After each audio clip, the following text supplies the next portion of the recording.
Assalamualaikum warahmatullahi wabarakatuh. Jumpa lagi dengan channel Bu Aul Belajar. Kali ini kita akan melanjutkan pembahasan termokimia, membahas hukum Hess. Hukum Hess berbunyi, jumlah panas yang dibutuhkan atau dilepaskan pada suatu reaksi kimia tidak tergantung pada jalannya reaksi, tetapi ditentukan oleh keadaan awal dan akhir reaksi. Sebagai ilustrasi, di sini ada seorang anak perempuan yang ingin menuju ke pos A. Berbagai alternatif rute yang bisa dia tempuh, diantaranya bisa langsung menuju A atau melalui rute berikut.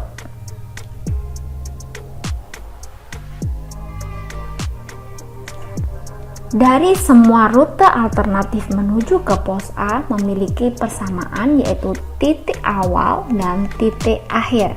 Begitu pula dengan reaksi kimia mempunyai keadaan awal dan keadaan akhir reaksi. Sebagai contoh, pembuatan gas CO2 bisa dilakukan secara langsung dengan mereaksikan karbon dan O2 membentuk CO2 dengan melepaskan kalori sebesar 393,5 kJ atau dengan cara bertahap. Tahap pertama, karbon dibakar membentuk gas CO, kemudian gas CO dibakar membentuk gas CO2. Bila kita jumlahkan kedua tahapan reaksi ini, maka kita dapatkan reaksi yang sama dengan reaksi secara langsung, dan besarnya delta H penjumlahan tahap pertama dan kedua sama-sama 393,5 kJ.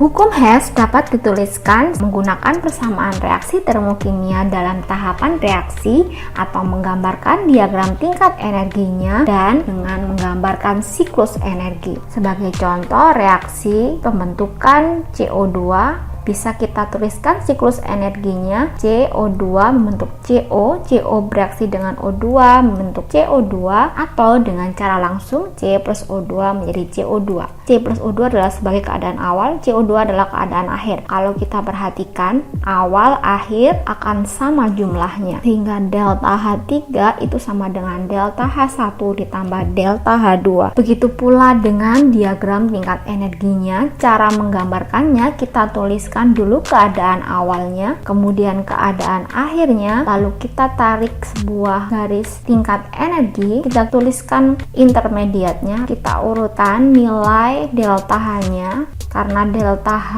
minus 110 lebih besar, maka kita tuliskan lebih atas daripada minus 283. Panah arah ke bawah karena nilainya negatif. Aplikasi hukum Hess.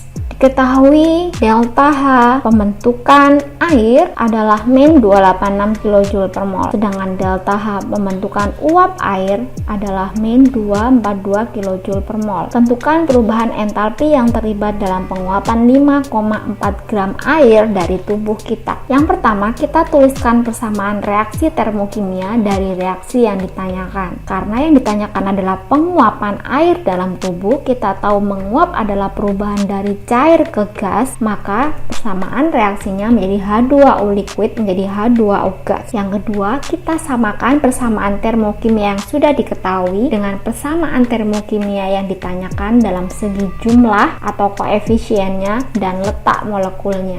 Kita lihat diketahui di soal H2O-nya liquid ada di sebelah kanan, jumlahnya 1, sedangkan di soal atau yang ditanyakan H2O-nya ada di kiri, jumlahnya 1. Maka H2O-nya ini kita balik reaksinya sehingga nanti H2O-nya berada di ruas kiri. Sedangkan untuk reaksi H2O menjadi gas, jumlahnya sudah sama-sama 1 dan letaknya ada di sebelah kanan.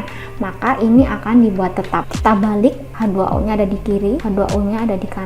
H2O gas ini sudah sama dengan yang ditanyakan penguapan air. Nah, kalau kita jumlahkan nilai delta H-nya, reaksinya pun juga kita jumlahkan dengan cara kita hilangkan zat yang sama di ruas kiri dan di ruas kanan, saling mengurangi. Itu cara menjumlahkan persamaan reaksi. O2 nya pun kita coret sehingga kita dapatkan hasil penjumlahan delta H-nya plus 286 dikurangi 242, hasilnya plus 44 kJ per mol. Delta H yang kita dapatkan ini merupakan delta H penguapan 1 mol air. Yang ditanyakan adalah penguapan 5,4 gram air. Maka 5,4 gram air ini kita ubah menjadi mol. Kita dapatkan massa air dibagi mR H2O, kita dapatkan 5,4 dibagi 18, hasilnya adalah 0,3 mol. Sehingga delta H penguapan 0,3 mol air adalah 0,3 dikali 44 kJ per mol, sehingga kita dapatkan plus 13,2 kJ. Delta H bernilai positif merupakan reaksi endoterm, sehingga penguapan air ini menyerap kalor sebesar 13,2 kJ. Aplikasi hukum Hess yang berupa siklus energi bisa kita lihat di sini. Ada reaksi A menjadi B,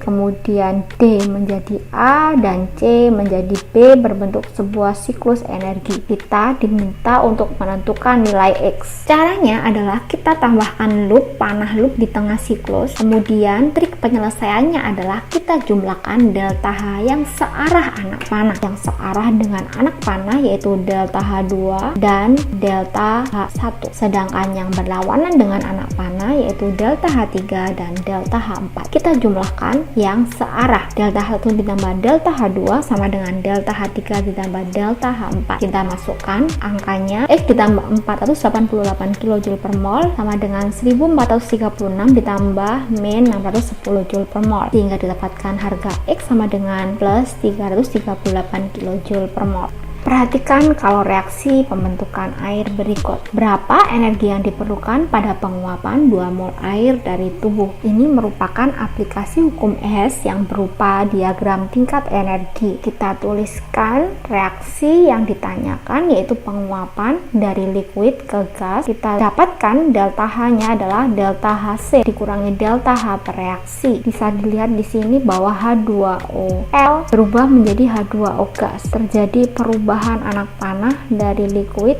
ke gas, sehingga kita dapatkan berapa panjang dari garis ini. Kita tinggal mengurangi min 242 dikurangi min 285, sehingga kita dapatkan hasilnya adalah 43 kJ per mol. Nilai 43 kJ adalah energi yang diperlukan pada penguapan 1 mol air. Untuk penguapan 2 mol air maka diperlukan energi 2 kali lipatnya, sehingga delta H-nya 2 kali 43 kJ sama dengan 86 kJ. Jadi energi yang diperlukan dalam penguapan 2 mol air adalah 86 kJ.